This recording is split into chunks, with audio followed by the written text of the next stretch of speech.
हर रात आदमी को अपनी लकवाग्रस्त पत्नी को नहलाना पड़ता है, लेकिन आज जैसे ही उसने नहाने का पानी तैयार किया, उसका पैर फिसल गया, सिर जोर से वॉश बेसिन से टकरा गया और वह सीधे बेहोश होकर गिर पड़ा। यह दृश्य देखकर पत्नी निराश हो गई, क्योंकि नल का पानी लगातार बाथटब में भरता जा रहा था। पानी का स्तर उसकी गर्दन तक पहुंच चुका था, लेकिन वह लकवाग्रस्त थी और कुछ भी करने में असमर्थ थी। उसे एहसास हो गया कि अगर वह इसी तरह बैठी रही तो जल्द ही डूबकर उसकी मौत हो जाएगी। जीवित रहने की इच्छा ने उसे करने को मजबूर किया, इसलिए उसने थोड़ी संवेदना वाले दाहिने पैर पर उम्मीदें टिकाईं। उसने पैर से बाथटब का ड्रेन वॉल्व खोलने की कोशिश की, पर लकवाग्रस्त शरीर ने साथ नहीं दिया। लॉरा ने हार नहीं मानी, बार बार कोशिश की। आखिरकार पूरी ताकत से पैर से वॉल्व खोल दिया, पर वह आधा ही खुला, जिससे पानी निकलने की रफ्तार अंदर आ रहे पानी से बहुत कम थी। देखते ही देखते पानी उसकी नाक तक पहुंचने वाला था, तो लॉरा ने जल्दी से अपने पैर से वॉल्व को और खींचने की कोशिश की, लेकिन इस बार उसकी कोशिश उल्टी पड़ गई। वह ड्रेनेज वॉल्व नहीं खोल पाई, बल्कि गलती से ऊपर लगी लोहे की चेन भी तोड़ बैठी।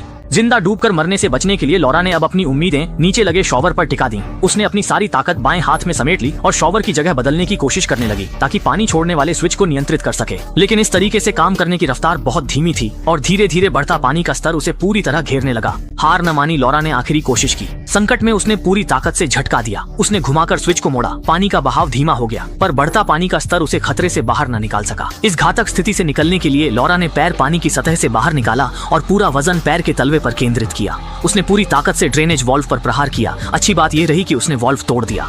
जैसे जैसे पानी का स्तर नीचे जाने लगा, लॉरा ने बिना किसी बड़ी हानि के अपनी जान बचा ली। लेकिन इस समय उसने हैरानी से पाया कि जीवन और मृत्यु की जंग का अनुभव करने के बाद उसका लकवाग्रस्त शरीर सच में प्रतिक्रिया देने लगा। लेकिन अभी खुश होने का समय नहीं था।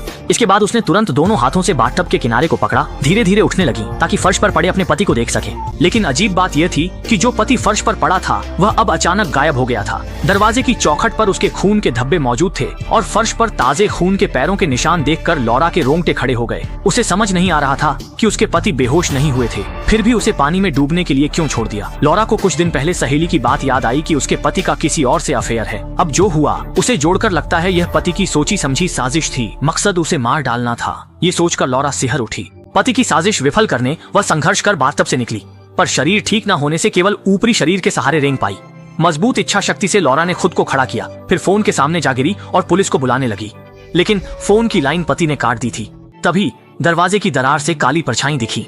पति की परछाई समझकर लॉरा ने तुरंत एक कांच का टुकड़ा उठा लिया, अपनी रक्षा और पति के इरादे जानने के लिए। बाहर आने पर पता चला कि काली परछाई हवा से उड़ता पर्दा थी, पर डर के मारे वह अब भी सतर्क रही। इसके बाद वह कांच का टुकड़ा पकड़े पति के अचानक हमले के डर से नीचे चलने लगी।